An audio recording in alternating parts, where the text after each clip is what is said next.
대체 왜 자꾸 이러십니까? 베스, 난 내가 나를 믿기 원한다. 탁월한 성경 교사인 베스 모어의 책에 보면 어느 날 아침 묵상 가운데 있었던 일을 이렇게 기록해 갖고 있습니다. 그때 성령님께서는 내 마음에 이렇게 말씀하셨다. 베스, 난 내가 나를 믿기 원한다. 네, 나는 섬뜩한 마음으로 이렇게 대답했다. 하나님, 당연히 믿습니다. 제가 어찌 하나님의 존재를 부정할 수 있겠습니까? 평생 당신만 믿어온 걸요. 그분은 단호하게 말씀하셨다. 나의 존재를 믿으라는 게 아니다. 내가 누구인지, 내가 어떤 하나님인지 믿으라는 것이란다. 나는 당혹감을 느꼈다. 그리고 몇 분 동안 말없이 앉아 있었다. 그러다고 성령님께서 가엾으리 많지 작은 나의 믿음에 신실하게 빛을 비추고 계심을 깨달았다. 그분은 이렇게 말씀하고 계셨다. 내 아들아, 내 딸아, 나에 대한 너의 믿음이 너무 작구나. 언제까지 그렇게 소심하게 기도하려느냐? 대체 누구한테 어리석어 보이지 않으려고 그렇게 애쓰고 있니? 나니 아니면 너 자신이니? 그날 이후 그녀는 이전에 맛보지 못했던 제일 큰 즐거움을 맛보면서 신앙생활을 하게 되었다라고 고백하고 있습니다. 우리는 예수를 믿는 믿음으로 구원받고 그 믿음으로 신앙생활을 해 갑니다. 우리 가운데 많은 분들은 나는 이미 예수를 믿는 자요, 그 믿음으로 구원받았다라고 말할 것입니다. 당신은 예수를 믿냐고 물으면 예라고 분명 말할 것입니다. 그렇다면 나는 오늘 그 믿음으로 삶을 살아가고 있나요? 믿음으로 구원받은 이들에게 믿음으로 살아가야 한다라고, 믿음으로 살아가는 여정 속에서의 그 믿음에 대한 질문을 하고 있는 것입니다. 베스, 넌 내가 나를 믿기를 원한다라고 그날 그녀에게 하나님께서 말씀하실 때 그것은 그가 하나님을 믿지 않아서 구원의 확신이 없다는 이야기가 아닙니다. 예수를 나의 구원자로 주님으로 믿지 않는다, 영접하지 않았다는 말이 아닙니다. 그 믿음이 있지만 오늘을 그 믿음 속에 살아가고 있느냐라는 물음입니다. 내 안에 있는 나를 믿는다고 하는 그 믿음이 오늘 너의 삶 속에서 믿음으로 인생을 살아가는 그런 삶의 능력으로 나타나고 있니? 그런 믿음이 너에게 있니? 라고 하나님은 그날 그녀에게 물으셨던 것입니다. 여러분은, 우리는, 나는 그런 믿음이 있나요? 한 아버지가 예수님을 찾아옵니다. 그의 아들은 어릴 적부터 귀신이 들려 있었습니다. 아버지는 아이를 치료하기 위해서 의사나 무당이나 지혜로운 사나 유명한 사람이나 가릴 것 없이 이런 종류의 질병을 치유할 수 있다는 작은 희망만 보이면 어디든지 달려가서 아이를 자유케 하기 위한 모든 노력을 했습니다. 그러나 그 모든 노력은 실패였습니다. 계속된 실패 속에 살아가던 어느 날 그 영혼의 한 줄기 소망의 빛이 찾아옵니다. 그것은 어디론가부터 누군가가 전해준 한 소문에 대한 이야기입니다.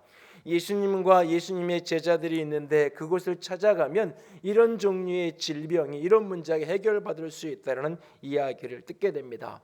그리고 그는 그날 그 아들을 데리고 예수님과 그의 제자들을 찾아옵니다.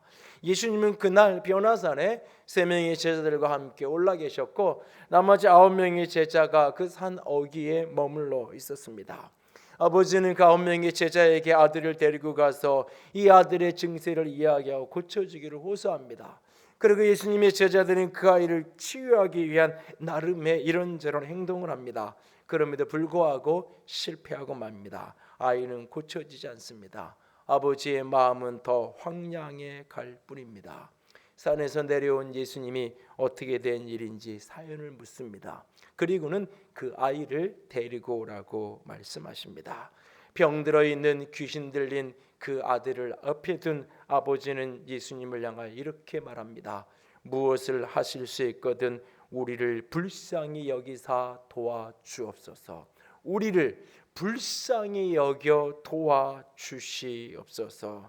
병든 자녀를 둔 아버지의 간절한 호소가 여기에 담겨 있습니다. 그리고 그때 예수님은 아주 단호하면서도 분명한 메시지 하나를 주십니다. 할 수 있거든이가 무슨 말이냐? 믿는 자에게는 능히 하지 못할 일이 없느니라. 믿음의 도전을 주십니다. 그 순간 이 아이의 아버지는 크게 소리 지르면서 이렇게 호소합니다. 내가 믿나이다. 나의 믿음 없는 것을 도와주옵소서. 그렇게 하나님 예수님을 향하여 그렇게 큰 소리로 호소하는 아버지의 모습을 만납니다. 내가 믿나이다. 나의 믿음 없는 것을 도와주시옵소서. 믿음 있음과 믿음 없음이 공존하는 아이러니한 상황을 만나게 됩니다. 믿음이 있는데 믿음이 없는 자기 자신을 정직하게 직면해야 하는 순간입니다. 우리도 믿음의 여정을 떼어가다 보면 내 안에서 이런 뒤엉킴을 경험할 때가 있습니다. 분명히 내 안에 믿음이 있는데 믿음이 없는 현실을 직면하게 됩니다.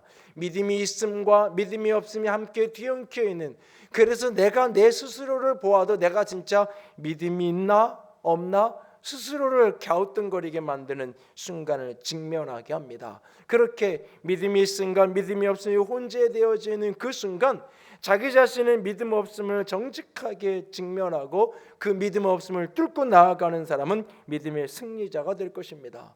그러나 믿음 없음의 그 모습 속에서 믿음 없음을 가리고 믿음 있음의 가면으로 자신을 위장하는, 내면 깊은 곳은 불신에 사로잡혀 있으면서도 겉모양만 믿음 있음의 모습을 하고 살아가는 그 모습, 여전히 믿음 있는 것 같으나 불신의 늪에서 허우적거리며 살아갈 수밖에 없을 것입니다.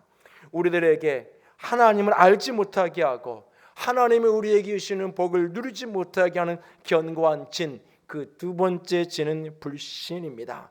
애굽의 속박을 떠나온 이스라엘, 홍해를 건넌 놀라운 승리를 경험했던 이스라엘 백성들, 그러나 그들은 가나안에서 출애굽 1세대가 다 죽고 그 광야에서 다 죽고 맙니다.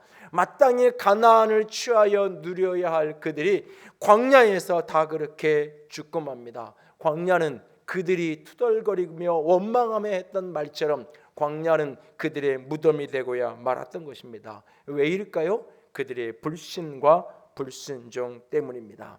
애굽에서 구원받았지만, 믿음으로 애굽을 떠났고 믿음으로 홍해를 건넜지만, 광야의 여정은 그들의 믿음을 활성화시키기보다는 오히려 불신 속에 쓰러지고 넘어져서 광야는 그들에게 무덤이 되고야 말았던 것입니다. 어떻게 하면 인생의 광야길을 불신이 아닌 믿음으로 살아낼 수 있을까요?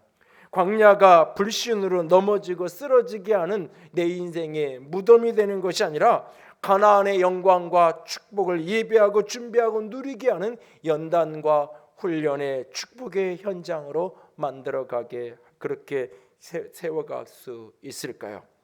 우리를 광야에서 넘어지고 쓰러지게 만드는 불신의 견고한 진을 무너뜨리고 견고한 믿음 안에 믿음 위에 서려면 어떻게 해야 할까요? 믿음으로 구원받은 하나님의 사람들이 믿음으로 인생을 살아가려면, 그 믿음으로 사는 능력을 갖고 인생을 걸어가려면 어떻게 해야 할까요? 본문을 통해 몇 가지 이야기를 나누기 원합니다. 첫 번째로 자신의 사고와 경험의 한계를 인정하는 것에서부터 믿음의 여정은 시작합니다. 믿음으로 살아가는, 믿음이 활성화되어지는 그 출발선은 자신의 사고와 자신의 경험의 한계를 정직하게 직면하고 그것을 인정하는 것입니다. 본문 19절에 그 귀신 들린 자 아이의 아버지는 예수님에게 이렇게 말합니다. 내가 선생님의 제자들에게 내쫓아달라고 하였으나 그들이 능히 하지 못하더이다. 그들이 능히, 내가 얘기했지만 그들이 능히 하지 못했습니다. 그래서 22절에 무엇을 하실 수 있거든 이라고 말하고 있는 것입니다. 그들에겐 이미 실패의 경험이 있습니다. 제자들이 아이를 고치지 못한 실패의 경험을 안고 있습니다. 그 자기 경험의 한계 속에서 그들은 지금 불신의 늪으로 빠져들어가고 있는 것을 보게 되어집니다. 그러나 여러분, 믿음이라는 것은 우리가 믿는다라고 하는 그 말을 사용하는 그 믿음의 본질 속에 사실은 내가 이해할 수 있고 내가 생각하는 내 사고의 한계, 내 경험의 한계를 벗어난다는 게 기본적인 전제예요. 사실 믿음이 있다는 것 자체가. 그러니까 이 안에 물이 들어있다는 것을 내가 믿는다. 그 믿음이 아니에요. 물 있는 거를 내가 보았고 물 있는 걸 알아요. 그래서 내가 이걸 마셔요. 이걸 물이라고 믿고 마신다? 아니에요. 이건 그냥 물인 걸 알고 내가 마시는 거예요. 그리고 내 사고 속에 집사님들이 설교할 때면 예배 때마다 여기다 물을 갖다가 올려놓는다. 그걸 내가 알아요. 그렇기 때문에 이걸 물이라는 걸 내가 보지 않아도 그런 과거의 경험과 내 사고로 이 안에 물이 들어있을 알고 그래서 목이 마르면 이렇게 물을 마시는 거예요. 여기 속에는 어떤 믿음도 존재하지 않아요. 그냥 이해하고 알고 경험했기 때문에 하는 거예요. 그러나 믿음이라고 이야기할 때 한 번도 여기에 무엇인가가 있는 줄 내가 몰랐어요. 한 번도 경험이 없어요. 한 번도 내가 내 사고를 이해되지 않아요. 그럴 때 누군가가 얘기하죠. 제발 그냥 이게 납득이 안 되고 이해 안 되는 건 다 알겠는데 당신이 한 번도 경험해보지 못했다는 거 다 인정하는데 그냥 내 말 믿고 한번 따라와 줄 수 없냐고. 그럴 때 믿음이라는 게 사실은 필요한 거예요. 우리는 우리가 보는 세계가 자꾸 전부라고 생각해요. 내가 생각하는 게 전부라고 착각하는 그런 모순이 우리 속에 있어요. 그리고 믿음이라는 것 자체도 내 사고의 한계 안으로 내 경험의 한계 안으로 믿음을 자꾸 끌고 들어오려고 그래요. 그래서 내가 경험한 것, 내가 이해된 것만 믿겠다라고 사람들은 이야기하는 것을 보게 돼요. 그런데 내가 생각하고 내가 경험하는 그 생각, 그 경험이 얼마나 작고 얼마나 한계 아래에 있는 건지 몰라요. 이 4층에 제 방에 앉아 있으면 옆에 있는 초등학교 이렇게 올라가는 게 자꾸 보이는데 이게 그만 올라갔으면 좋겠는데 5층까지 올라가니까 이게 시야가 다 가리더라고요. 처음부터 그랬으면 그걸 못 느꼈을 텐데 처음 건축하고 이렇게 제 방에 들어가서 이렇게 창가 쪽으로 보면 고속도로도 보이고 저 관악산도 보이고 다 보였어요. 몇 개월이 안 지나서 이렇게 5층까지 골조공사가 이제 다 올라갔는데 올라가고 나니까 답답하더라고요. 그래서 지난주인가 앉아가지고 저거 좀 한 층 4층만 오르지 왜 저게 5층까지 올렸나 그러면서 혼자 그러고 있었어요. 그런데 마음속에 문득 그 순간 다른 소리가 내면에서 올라오는데 야 매일마다 1,500명의 아이들이 니네 교회를 보고 있을 거야.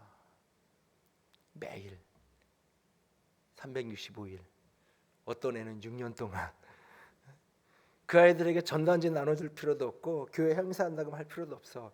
저쪽 방면으로 현수막 한 장만 걸면 1,500명의 아이들이 매일 볼 거고 교직원들이 최소한 100명 이상이 될 거고 거기에 오가는 사람들이 야 관악산 필요하면 저기 올라가서 보면 되고 자 구름산 올라가서 보면 되는 거고 내가 생각하고 내가 경험하는 것이 불편한 건 줄 알았는데 아니에요. 인생에 많은 일들이 그래요. 근데 사람들은 자기가 생각하는 것, 자기가 경험하는 것, 그 한계 속에서 믿음이라는 걸 자꾸 하려고 해요. 근데 믿음의 본질 자체가 그걸 벗어나는 게 믿음이에요, 사실은. 민수기 14장 11절 같이 읽습니다. 여호와께서 모세에게 이르시되 이 백성이 어느 때까지 나를 멸시하겠느냐? 내가 그들 중에 많은 이적을 행하였으나 어느 때까지 나를 믿지 않겠느냐? 내가 그들 중에 많은 이적을 행했으나 어느 때까지 나를 믿지 않겠느냐? 하나님이 너무 답답해서 이 모세에게 하소연하는 거예요. 어느 때까지 나 안 믿어줄래? 라고요. 그 기적 속에 애굽을 나왔고 그 기적 속에 홍해를 건넜고 여전히 만나와 메추라기를 먹고 있고 여전히 반석이 되는 그 물을 마시며 살아가고 있어요. 여전히 오늘을 기적 속에 살아가고 있어요. 오늘 아침에도 나아가서 하나님이 내리신 맨나를 주워다가 그걸 거두어다가 하루를 먹었어요. 오늘을 기적 속에 살면서도 하나님을 믿지 않아요. 가나안 땅을 12명이 정탐하고 와서 10명의 실증적인 보고는 그거 받아들이고 우리는 갈 수 없어라고 이야기해요. 2명의 하나님의 약속에 근거한 믿음의 보고를 받아들이지 않아요. 어느 때까지 도대체 나를 믿지 않을래? 멸시할래? 라고 하나님이 호소하잖아요. 자기 경험의 한계, 내가 경험한 것까지는 인정하겠는데 하나님이 만나를 주신다는 거 내가 만나를 먹어봤으니까 그거는 인정하겠는데 저 가나안 땅을 정복하게 하고 가나안 땅을 내게 축복을 주신다고, 그거는 믿을 수 없어, 그것은 인정할 수 없어 라고 말하고 있는 거예요. 내 경험의 한계 속에, 내 사고의 한계 속에서 하나님을 가두고 믿음을 그렇게 형성하고 만들어가고 있는 거예요.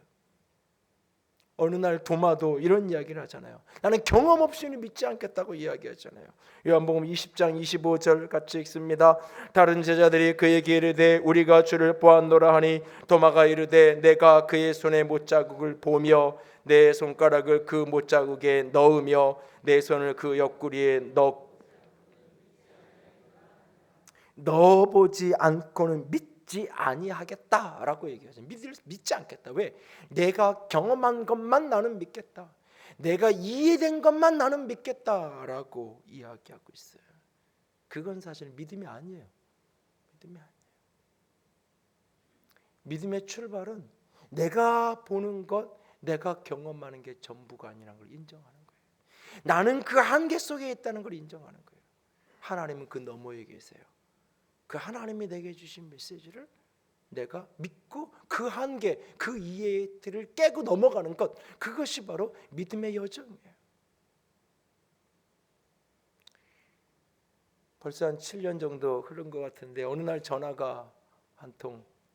그 사모님은 저랑 대학 동기고 그 목사님은 저보다 대학 2년 선배인, 평상시에 거의 통화도 안 하는 분인데 전화가 왔어요. 광명역 앞에 역세권 지구에 이렇게 땅이 있는데 이거를 목사님이 좀 사면 어떠냐고, 교회에서 좀 인수해서 거기서 교회를 건축하면 어떠냐고. 사실 이곳은 그 전화를 받기 한 3년 전에 이미 한번 이 이야기를 어떻게 전해 듣고 검토를 한번 이렇게 했었던 그런 땅이었어요.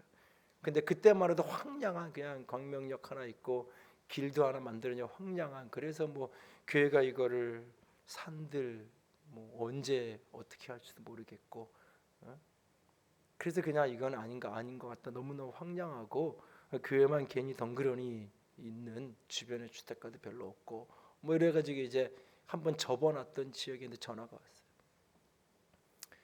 그 목사님이 원래 이 땅을 이제 원주민이었던 목사님하고 이제 그 교회에서 계약을 해서 나중에 이제 분양을 하면 그 교회에서 인수하기로 하고 그 계약을 해놨던 거예요.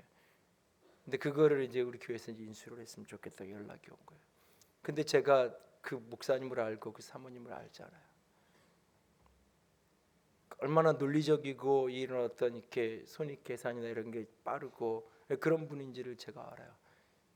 그러면서도 굉장히 다혈질적인 성격이 동시에 갖고 있는, 그런 분인데, 그 말로는 그 목사님 위에서 하늘교회 위에서 뭐 이런 얘기를 하는데 내 생각에는 이게 벌써 계산 끝난 건데, 이게 우리 교회는 저 하안동에서 여기 오면 15분 20분 걸려야 되고 그 교회는 저 박살동 저쪽에 여기서 5분 거리고 그 교회가 더 가까운데 본인 교회가 가면 되는데 왜 그러지? 몇 가지 이유를 얘기해도 납득이 별로 안 되는 거예요.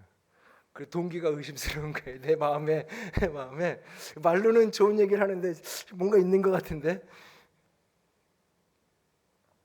그래서 일단은 뭐 감사하다고 얘기하고 교인들하고 한번 의논을 한번 해볼게요. 그랬어요. 한번 검토를 했다가 이렇게 그냥 이건 아닌가 봐 했던 데잖아요. 이미 그러니까 내 안에 부정적인 생각이 있잖아요. 이미 한번 이렇게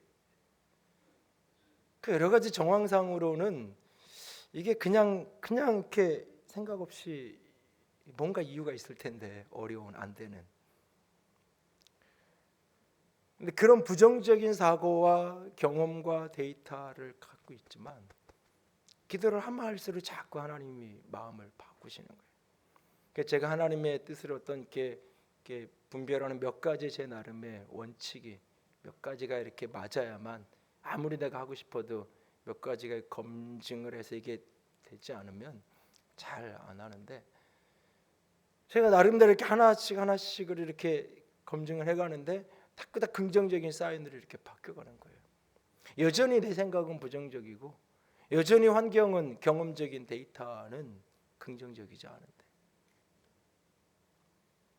만약에 내가 가지고 있었던 생각과 경험을 그것만 고집했다면 여기에 교회는 서 있지 않을 거예요. 아마. 믿음으로 우리가 걸어간다는 것은 내가 보는 것, 내가 생각하는 것, 내가 경험하는 것이 전부가 아니다는 걸 기본적으로 인정해요. 나보다 하나님이 크신 그분이 보는 영역이 있어요. 그걸 인정하는 것에서부터 믿음은 출발하는 거예요. 두 번째로 믿음은 내면에 있는 실망과 실패에 대한 불안과 두려움을 정직하게 고백하는 것에서 출발해요. 믿음으로 걸어간다는 것이 내면에 불안이 없고 두려움이 없는 게 아니에요. 두려움이 없어서 믿음으로 걸어가는 게 아니에요. 불안하지 않아서 믿음으로 사는 게 아니에요. 내면에 여전히 실망과 실패에 대한 불안도 있고 두려움도 있어요.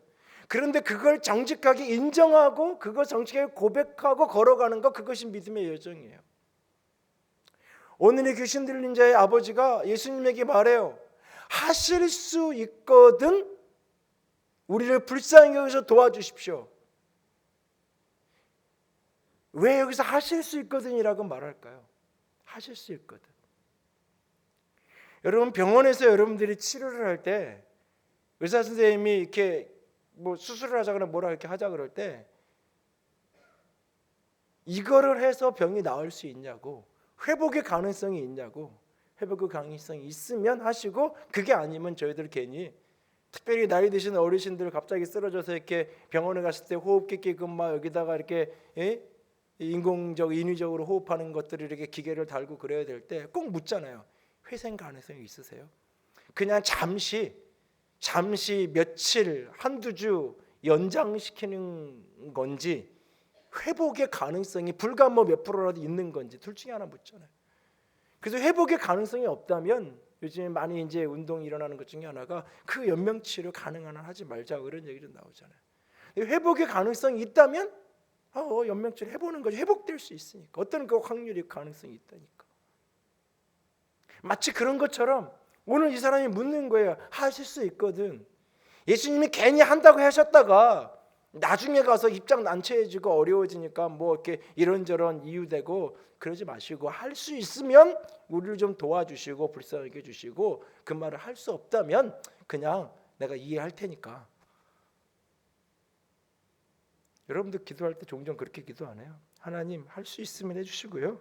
뭐 안 해주셔도 내가 실망하지는 않을게요. 왜? 실망해봤거든. 왜? 실패해봤거든. 마음속에서 내가 기도했는데 그것이 좌절되는 실망과 실패의 경험을 갖고 있기 때문에 또 그런 실망을 하고 싶지 않은 거예요. 또 그런 실패를 하고 싶지 않은 거예요.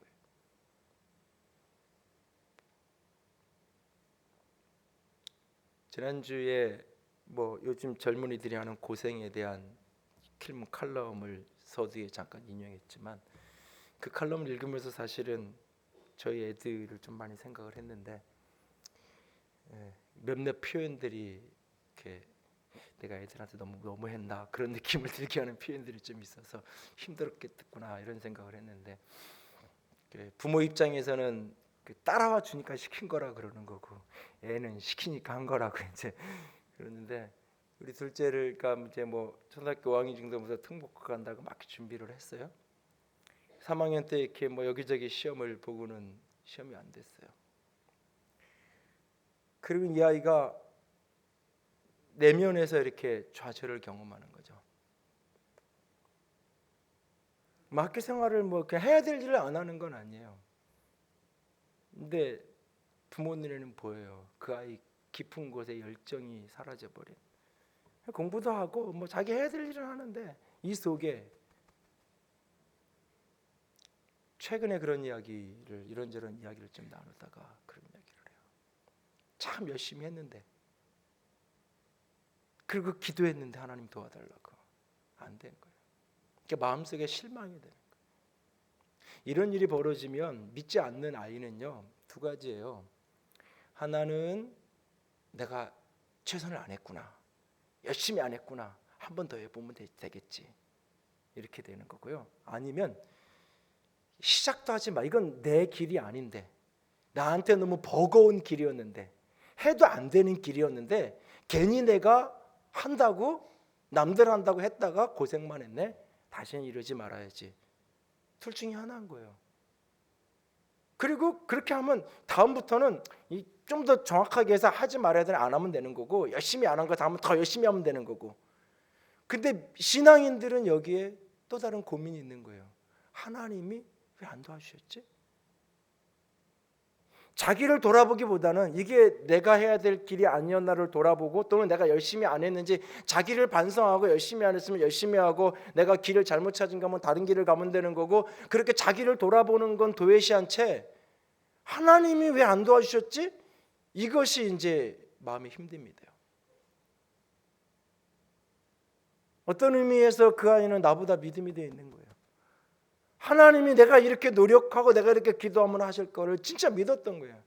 근데 안 되니까 실망이 되면서 좌절이 되는 거예요. 그렇게 이렇게 한동안은 씨름을 하다가 하나님이 또 다른 계기에 하나님이 자기를 만나 주셨고, 그래서 하나님이 그 마음대로 회복시켜서 여기까지 올 수 있었다고 이런저런 이야기를 최근에 나누면서 한편으로는 감사하기도 하고 그랬는데요. 믿기 때문에 우리가 하나님께 기도하고 호소해요. 그런데 되지 않아요. 그랬을 때 믿었기 때문에 실망해요. 믿었기 때문에 낙심도 해요. 바로 그 순간 믿는 사람은 또 부르짖어요. 어떤 사람은 그 실망과 실패의 경험이 믿음 없음으로 가버려요. 두렵고 또다시 실망하고 또 실패하는 게 두렵고 불안해서. 예수님이 이 기도하다 낙심치 말라는 이유를 하면서 비유를 하나 들어요. 아주 불의하고 악한 재판관이 있고 아주 연약한 과부가 있어요. 이 사람의 과부가 원한이 있어요. 원통한 게 있어요. 이걸 이 재판관한테 호소하고 부르짖어서 문제를 해결받는 이야기예요. 이 비유의 서두가 어떻게 시작이 되냐면, 기도하고 낙심하지 말아야 될 것을 비유로 가르치고 설명하시되, 기도하되 낙심하지 말아라는 이야기를 해요. 그리고 비유를 이야기해요. 그러면 자연스러운 논리적인 흐름으로는 비유의 끝은 어떻게 끝나야 되냐면, 그러니까 너희들 기도하고 하다가 응답이 안 된다고 낙심하지 말고 끝까지 될 때까지, 응답될 때까지 부르짖고 포기하지 마. 이것이 비유의 결론이어야 돼요. 근데 비유의 결론은 그렇게 안 끝나요. 비유의 결론은 인자가 마지막 때에 이때에 믿음을 보겠느냐라는 거예요. 비유의 결론은 인자가 믿음을 보겠느냐라고 하는 믿음의 이야기를 비유의 결론이 끝나요. 낙심이 돼요. 실망이 돼요. 기도하는데 믿었기 때문에. 믿지 않는 사람은요, 기도해도 실망이 안 돼요. 왜? 당연히 뭐 안 될 일이 안 된 거지 뭐. 그래서 기도 제목 이렇게 할 때 빼잖아요, 여러분들. 안 될 거 미리 빼잖아요. 이건 올해 안 될 일이야. 이거는 아무리 내가 기도한다고 하나님이 와서 시험을 대신 쳐줘도 안 될 일이야. 이건 빼. 여러분들 다 이렇게 뺐잖아요. 그래서 응답 안 되는 기도도 별로 없고, 응답 될 만한 기도만 골라서 하니까 이 마음에 실망과 좌절이 생기니까 믿고 기도했는데 안 되니까 실망하는 거예요. 좌절하는 거예요. 그 실망과 좌절이 믿음이 있기 때문에 나오는 반응이에요. 믿음이 없는 사람은 실망하지 않아요. 좌절하지 않아요. 낙심하지 않아요. 하나님 어떻게라는 말을 하지 않아요. 처음부터 기대하지 않았으니까. 아니, 처음부터 그 사람은 기도하지 않으니까. 근데 믿음이 있기 때문에 낙심하고 실망이 될 때가 있어요. 그때 믿음은 그를 다시 일으켜서 다시 부르짖게 하는 거예요. 그때 그 두려움, 그 낭만, 그 불안함, 이것을 정직하고 솔직하게 주님 앞에 고백하는 게 믿음이에요. 시편 77편 3절하고 9절 다 같이 읽습니다. 내가 하나님을 기억하고 불안하여 근심하니 내 심령이 상하도다. 하나님이 그가 베푸실 은혜를 잊으셨는가, 노하심으로 그가 베푸실 긍휼을 그치셨는가 하였나이다. 참 이 3절을 보면요, 내가 하나님을 기억하는데 불안해요. 하나님을 기억하는데 근심이 돼요. 하나님을 기억하는 내 심령이 상해요. 굉장히 이상한 성경 구절 아니에요? 하나님을 기억하면 평안이 오고, 하나님을 기억하면 확신이 생기고, 하나님을 기억하면 용기가 생기고 담대함이 생기게 되는데, 하나님을 기억하는데 오히려 불안해요. 하나님을 기억하는데 근심이 돼요. 하나님을 기억하는데 오히려 절망이 되고 마음에 상처가 돼요. 왜? 하나님이 나를 버리셨나? 더 이상 나를 위한 하나님의 은혜는 없나? 믿음의 여정을 때 가다 보면 어느 날 그런 순간이 만나요. 다른 사람에겐 하나님이 다 은혜의 하나님인 것 같은데, 다른 사람에겐 예비된 은혜가 다 있는 것 같은데, 내게만 하나님의 은혜가 없는 것 같아요. 마치 그 장자의 축복을 야곱에게 다 빼앗기고 에서가 아버지 이삭을 붙들고 울부짖는 그 모습처럼, 아버지 나를 위해 남아있는 조금의 축복이라도 있나요? 그거라도 좀 남은 거라도 해주세요. 아니 남은 거 아무것도 없어. 다 야곱에게 줬어. 울부짖으며 분노하던 그 에서의 심령처럼 하나님은 믿는데 하나님이 나를 위해 예비된 은혜는 하나도 없는 것 같은, 그렇게 인생은 답답하고 갑갑하고 연속적으로 일어나는 불행하고 두렵고 어려운 일들만 청첩상중이 쌓이면서 나를 위해 예비된 은혜는 하나도 없는 것처럼 여겨지는, 내가 뭘 잘못해서 하나님이 나를 버렸나? 더 이상 하나님은 나를 긍휼히 여기지 않나? 하나님을 믿는데 하나님이 나를 버린 것 같고 하나님이 나를 외면한 것 같아 불안하고 두려운 거예요. 오늘 이 시인은 이 불안함과 두려움을 숨기지 않아요. 정직하게 하나님 앞에 고백하고 있어요. 믿음의 여정을 떼어가다 보면 그럴 때가 있어요. 바로 그때 내 불안함, 내 두려움, 실망과 실패에 대한 그 불안과 두려움, 그것을 솔직하게 주님 앞에 고백하세요. 솔직하게 주님, 나 불안하다고, 나 두렵다고 솔직하게 주님 앞에 쏟아놓는 것, 그것이 믿음이에요. 그리고 세 번째로 믿음의 주를 바라보며 은혜를 구할 수 있기를 원합니다. 오늘 그 아버지는 귀신 들려서 그렇게 고통받는 그 아들을 준 그 아버지는 자기 한계 정직하게 그것을 인정해요. 내 경험의 한계, 내 경험으로는 이것은 불가능한 일, 내 경험으로는 당신도 못하는 일 인정해요. 그리고 내 안에 있는 실망, 내 안에 있는 두려움, 불안함, 그래서 할 수 있거든 하시고 하실 수 없거든 안 해도 된다라고 그 마음에 있는 불안과 두려움을 정직하게 주 앞에 내려놔요. 그를 향하여 오늘 주께서 말씀하세요. 할 수 있거든이가 무슨 말이냐? 믿는 자에게 능히 못할 일이 없느니라. 그 순간 그는 목소리 높여 목놓아 울부짖는 소리로 이야기합니다. 내가 믿나이다. 나의 믿음 없는 것을 도와주시옵소서. 내가 믿는데, 내가 하나님을 믿는데 내 안에 지금 이 순간 이 문제를 해결할 수 있다는 그 믿음이 일어나지 않는다고. 하나님을 믿는데 하나님이 이 문제를 오늘 해결할 수 있다는 그 믿음이 내 속에서 일어나지 않는다고. 내가 믿는데 내가 믿음이 없습니다. 하나님 나를 도와주시옵소서. 이 사람은 이 순간 깨닫는 거예요. 지금 내 인생의 문제는 내 가정의 문제니 자녀의 문제가 아니에요.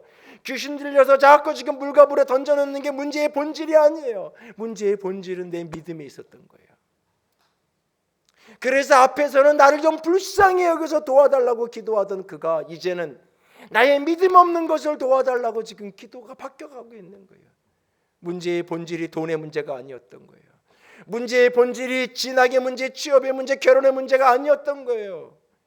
문제의 본질이 믿음의 문제였다는 걸 깨닫는 거예요.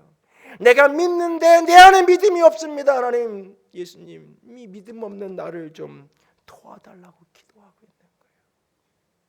히브리서 11장은 믿음장이라고 이야기해요. 그 믿음장의 결론인 히브리서 12장 2절은 이렇게 말하고 있어요. 같이 읽습니다. 믿음의 주여 또 온전하게 하신 이인 예수를 바라보자. 그는 그 앞에 있는 기쁨을 위하여 십자가를 참으사 부끄러움을 개의치 아니하시더니 하나님 보좌 우편에 앉으셨느니라 라고 말하고 있습니다. 찰스 스펄전은 믿음은 변함없는 나의 신념을 믿는 것이 아니라 믿음은 내 안에 있는 모든 것이 진동하고 흔들릴 때에 전혀 변함없는 하나님을, 예수님을 믿는 것이다. 내 삶의 모든 것이 진동하고 흔들리는 그날 믿음은 자기 확신이 아니라 내 삶의 모든 것이 흔들리는 그날 우리 주님을 바라보는 거예요. 그를 믿는 거예요. 그리고 그분에게 다시 한번 나의 믿음 없는 것을 도와달라고, 내게 은혜를 달라고 호소하는 거예요. 야고보서 5장 13절 같이 읽습니다. 너희 중에 고난당하는 자가 있느냐? 그는 기도할 것이요 즐거워하는 자가 있느냐? 그는 찬송할지니라. 여러분, 내가 믿음이 있는지를 알고 싶은가요? 고난당할 때 기도하고 계신가요? 즐거운 일 있을 때 찬송하고 계신가요? 이 단순함이 내 믿음의 본질을 진단할 수 있는 가장 좋은 키입니다. 여러분이 마가복음 9장의 본문이, 오늘 읽었던 이 본문 말씀이 어떻게 끝나고 있나요? 예수님이 믿음에 대한 대화가 계속 오가요. 그리고 예수님이 그 귀신 들려 고통받는 아이를 치유하셨어요. 그리고 제자들하고 둘러앉았어요. 제자들이 예수님께 물어요. 예수님, 왜 우리는 이런 귀신을 쫓아낼 수 없었나요? 왜 우리는 이런 문제를 해결할 수 없었나요? 물어요. 자연스러운 사건과 논리적인 흐름은 그때 예수님이 이렇게 말해야 돼요. 너희들이 믿음이 없잖아. 이 믿음 없는 세대예요. 너희들이 믿음이 없어 이게 안 되는 거야. 제발 좀 믿는 자가 되라고. 그것이 자연스러운 예수님의 예측 가능한 대답이에요. 근데 예수님은 우리의 예측대로 대답하지 않으세요. 예수님은 그 순간 이렇게 얘기해요. 기도 외에는 이런 종류의 문제가 해결될 수 없다. 제자들이 기도 안 했을까요? 그 귀신 들린 아이를 아버지가 처음에 데려왔을 때 기도하지 않았겠어요? 축사람을 선포하고 외쳤을 것이고, 하나님 도와달라고, 이 귀신 들린 이 아이를 자유케 해달라고 기도하지 않았겠어요? 근데 예수님은 지금 이 순간 기도 외에는 이런 종류가 나갈 수, 이런 문제 해결받을 수 없다라고 이야기하고 있어요. 무슨 얘기예요? 믿고 기도하는데 실망이 되고 좌절이 되고 실패를 경험한단 말이에요. 그 순간 여전히 내가 믿음으로 기도하고 있느냐 이거예요. 그럼에도 불구하고 여전히 내가 하나님의 주권을 믿고 믿음으로 부르짖어 외치고 있느냐라는 거예요.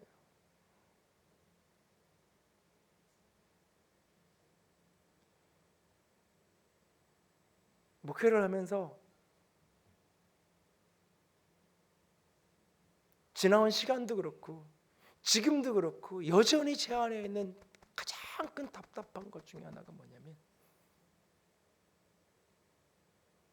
지금이야말로 기도해야 될 순간이라고 뻔히 보이는데 기도하지 않아요. 제가 목회하면서 깨달은 거 하나가 있어요. 인생이 사람이 위기를 만난다고 기도하는 게 아니에요. 사람이 어렵다고 하나님을 찾는 게 아니더라고요.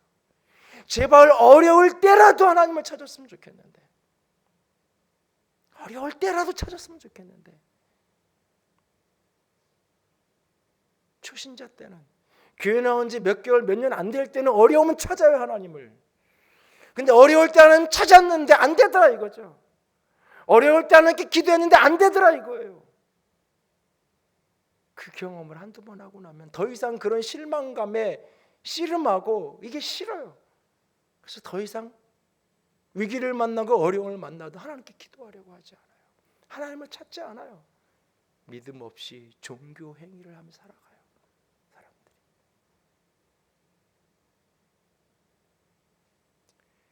어느 날 다윗이 범죄한 그날 나단 선지자를 통해서 하나님이 말씀하시잖아요.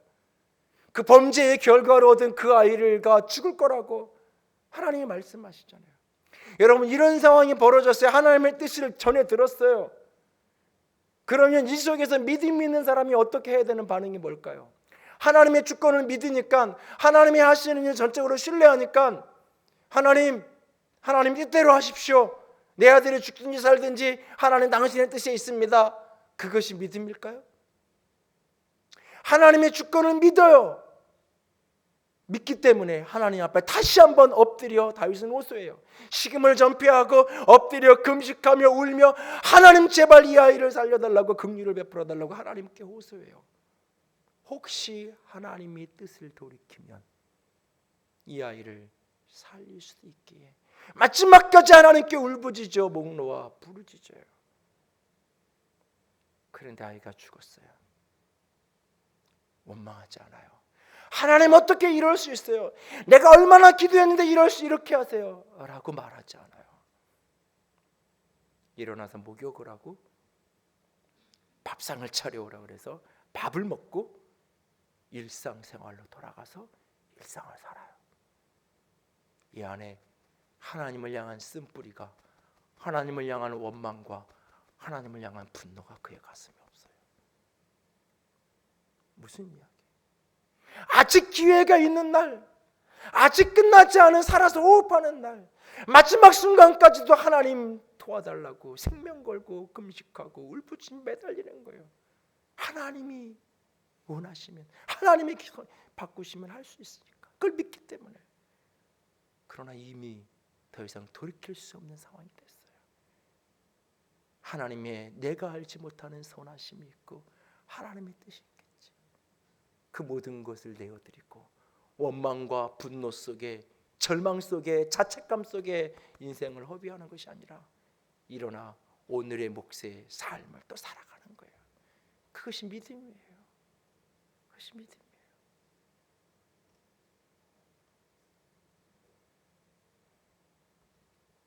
여러분, 이 본문의 이야기 속에서 그 귀신이 아이를 죽이려고 물과 불에 집어던졌다는 이 표현을 읽을 때마다 저는 눈에 보이는 귀신이 아니라 오늘 이 세상의 수많은 어두움들이 우리의 자녀들을 끊임없이 물과 불에, 이 세상의 어두움 속에 살아있으나 죽은 아이같이 살아가도록, 살아있으나 영이 죽은 아이로 살아가게, 살아있는 것 같으나 인생의 꿈도 비전도 없이 살아가도록, 살아있으나 생명은 있으나 가슴이 다 쪼그라들고 죽어버린 이 세상의 신이, 어두움이 아이들을 끊임없이 끌고 가는 모습이 이 본문을 볼 때마다 나는 느껴져요.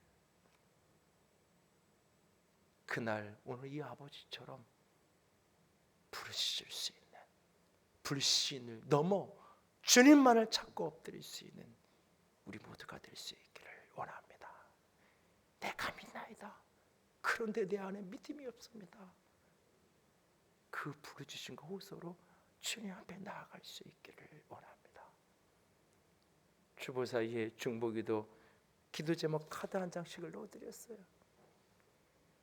아무것도 아닌 것 같아요. 이 기도 제목을 써내려가는 것이 믿음이에요. 누군가 내가 그 사람의 얼굴도 모르지만 내가 기도하기로 작정하고 언신해서 눈뜨게 이것을 읽어내려가는 것, 그것이 기도예요. 아무런 효력이 없는 것 같아 보이는지 모르지만 그것이 믿음의 행위예요. 지난달에도 썼는데 아무 이런 일 없었는데, 지난달에도 썼는데 아무 일 없었는데 또 쓸 필요가 있을까? 아니요. 내 안에 그것이 절실한 문제라면, 내 안에 그것이 절박한 삶의 문제라면 여전히 또 호소하고 여전히 또 부르짖는 거예요. 그것이 믿음의 여정이에요. 그리고 그 믿음이 불신을 뚫고 우리를 축복으로, 영광으로 이끌고 갈 것입니다. 내가 믿나이다. 믿음 없는 것을 도와주시옵소서. 부르짖는 우리가 될 수 있기를 주님의 이름으로 부탁을 드립니다. 함께 찬양합니다. 영광이 마셔서 281번.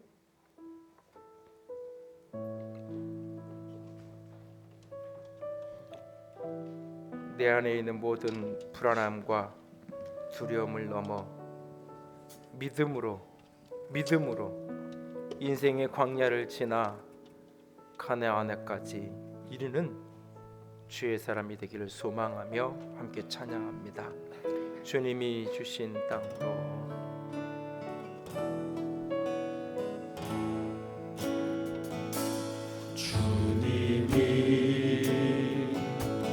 주신 땅으로 한 걸음씩 나아갈 때에 수많은 적들과 견고한 성이 나를 두렵게 하지만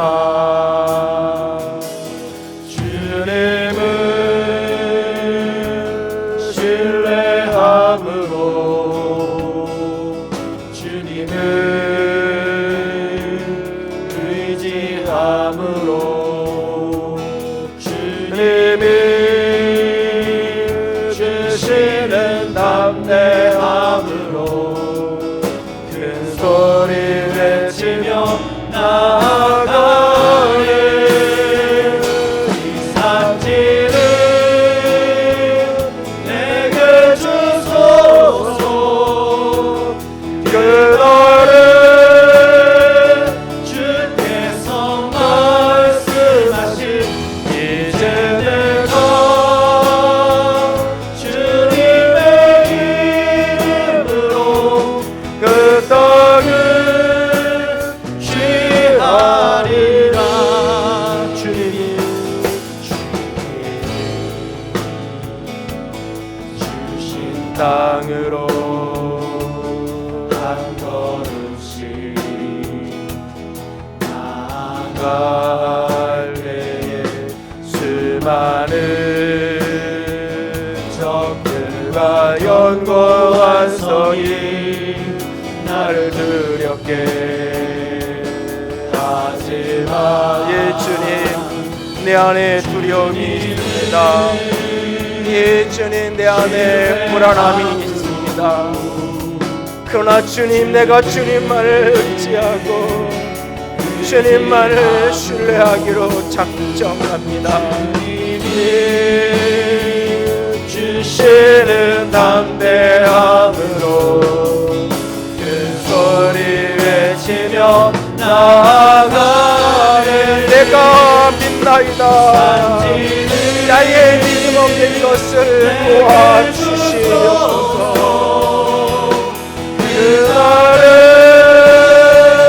주께서 말씀하신 이제 내가 주님의 이름으로 그 땅을 취하리니 이 산지를 내게 주소서. 그날은 주께서 말씀하신 이제 내가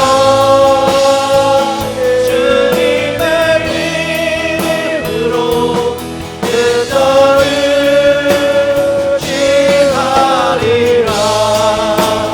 나는 믿는 내가 주의 능력으로 세상 새롭게 나는 믿는 주의 능력으로 담대히 나가리라. 주와 함께 싸워 승리하리라. 날마다 믿음으로 나 살아가길 나는 믿는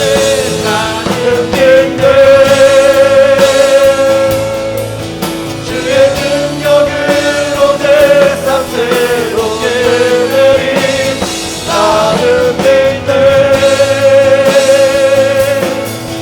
주의 능력으로 담대히 나가리라.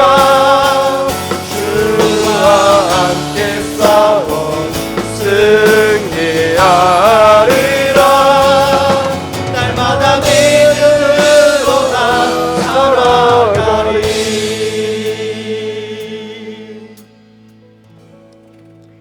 내 아들아, 내 딸아, 나에 대한 너의 믿음이 너무 작구나. 언제까지 그렇게 소심하게 기도하려느냐?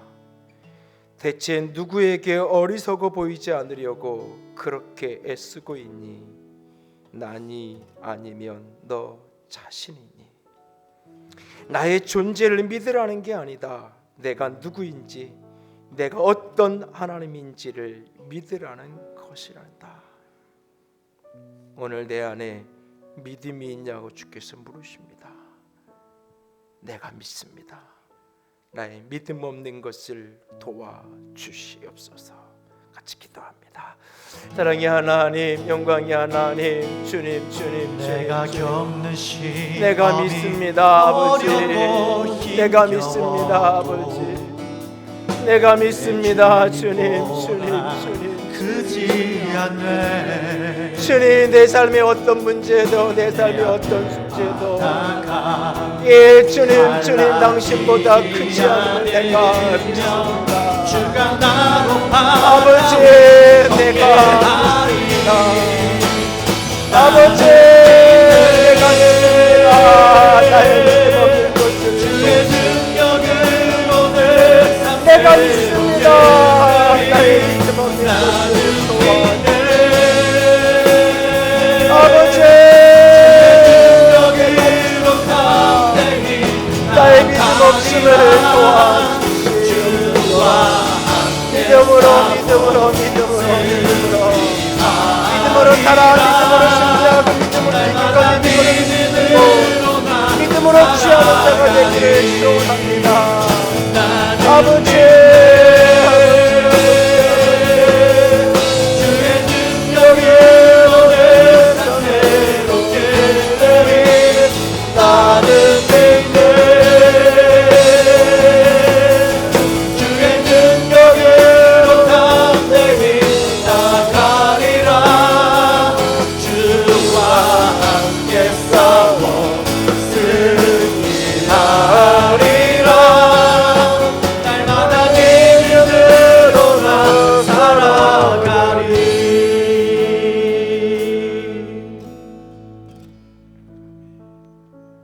함께 따라서 기도합니다.